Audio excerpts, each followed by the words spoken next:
പറ്റി നടത്തുന്ന വാർത്താ സമ്മേളനമാണ്.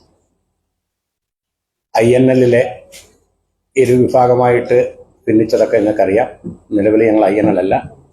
പ്രൊഫസർ AP അബ്ദുൽ വഹാബ് സാറിന്റെ നേതൃത്വത്തിൽ നാഷണൽ ലീഗ് എന്ന സംവിധാനമായിട്ടാണ് പോകുന്നത്. നമ്മുടെ സംസ്ഥാനത്ത് ഇടതുപക്ഷ ജനാധിപത്യ മുന്നണിക്ക് അനുകൂലമായി ഒരു വലിയ മുന്നേറ്റം ഉണ്ടായിക്കൊണ്ടിരിക്കുന്ന ഒരു കാലഘട്ടമാണ്. ആ സമയത്ത് ഇടതുപക്ഷ ജനാധിപത്യ മുന്നണിയുടെ തിളക്കമാർന്ന ഒരു വിജയത്തെ ഭംഗം വരുത്തുക അല്ലെങ്കിൽ അതിന് തടയിടുക എന്ന ലക്ഷ്യത്തോടു കൂടി സംസ്ഥാനത്താകമാനം കോൺഗ്രസും ലീഗും BJPയും അത് വളരെ ദശാബ്ദങ്ങളായി പഴക്കമുള്ള ഒരു അവിശുദ്ധ കൂട്ടുകെട്ടാണ്.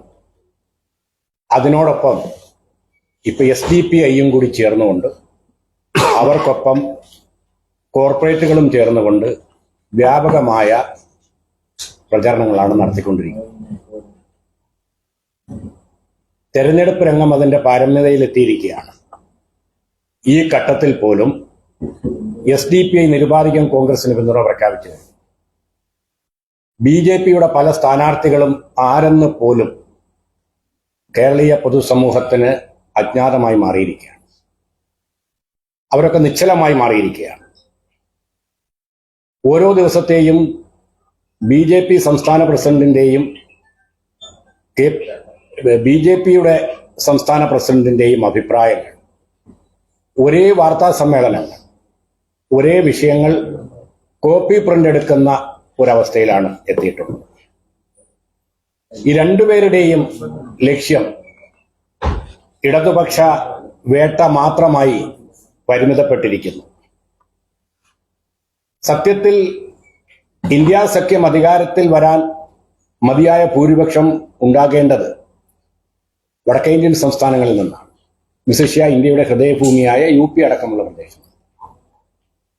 ഒരു AICCയുടെ ഏറ്റവും ഉത്തരവാദിത്തപ്പെട്ട നേതാവ് രാഹുൽ ഗാന്ധി, AICCയുടെ സംഘടനാകാര്യ ജനറൽ സെക്രട്ടറി ശ്രീ KC വേണുഗോപാലും അടക്കമുള്ളവർ, കോൺഗ്രസിന്റെ ഉന്നത നേതാക്കൾ കേരളത്തിൽ തളയ്ക്കപ്പെട്ടിരിക്കുന്നു. ഇവിടെ വട്ടം കറങ്ങുകയാണ്.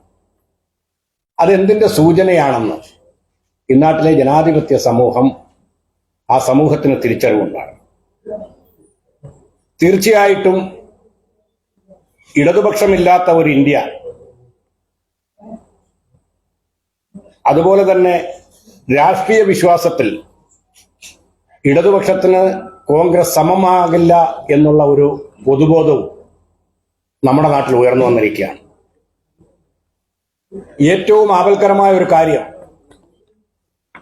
കോൺഗ്രസിൽ നിന്നും ഈ തെരഞ്ഞെടുപ്പിന്റെ അന്തിമഘട്ടത്തിൽ പോലും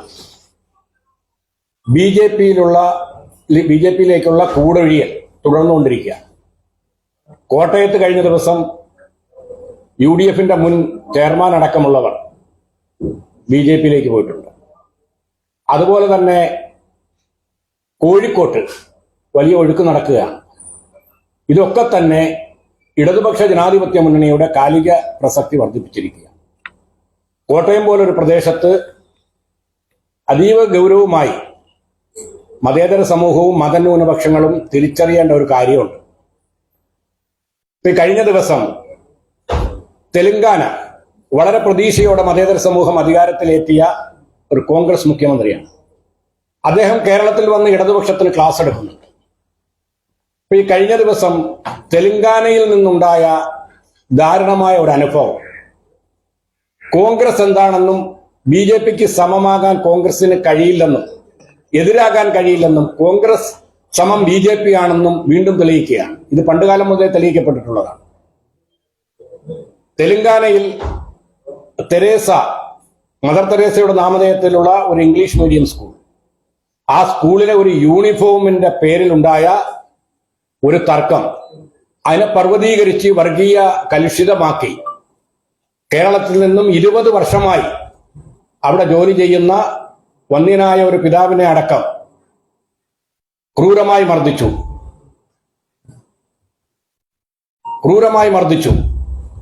അവിടുത്തെ പള്ളിയും ആ സ്കൂളും പൂർണ്ണമായും ആക്രമിക്കപ്പെട്ടു എന്ന് മാത്രമല്ല, ഈ പ്രിയപ്പെട്ട ഫാദറിനെ ജയ് ശ്രീറാം വിളിക്കുക എന്നുള്ളതോടുകൂടി, ആ മുദ്രാവാക്യത്തോടു കൂടി നിർബന്ധിച്ച് അവിടെ നിന്ന് നടത്തി.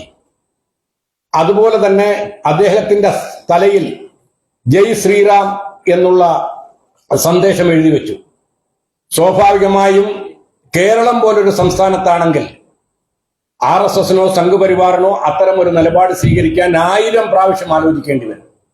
കോൺഗ്രസ് വളരെ പ്രതീക്ഷയോടെ അധികാരത്തിലെത്തിയ ഒരു മുഖ്യമന്ത്രി ഭരിക്കുന്ന തെലങ്കാനയിലാണ് ഇത് നടന്നത്. സത്യത്തിൽ ആർക്കെതിരെയാണ് കേസെടുക്കേണ്ടത്? ഈ കലാപകാരികൾക്കെതിരെ, അക്രമകാരികൾക്കെതിരെ.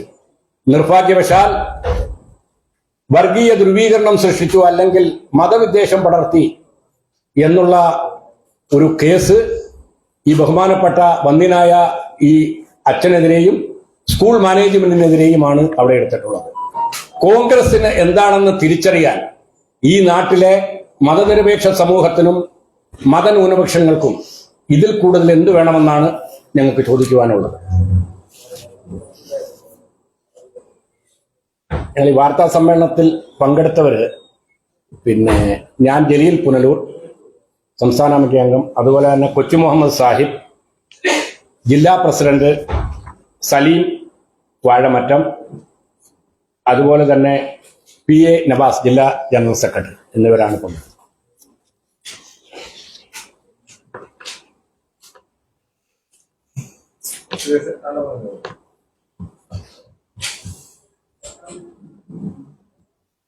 INL അല്ല, ഞങ്ങൾ നാഷണൽ ലീഗാണ്.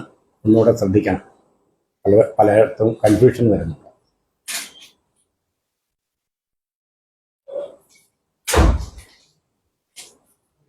അപ്പൊ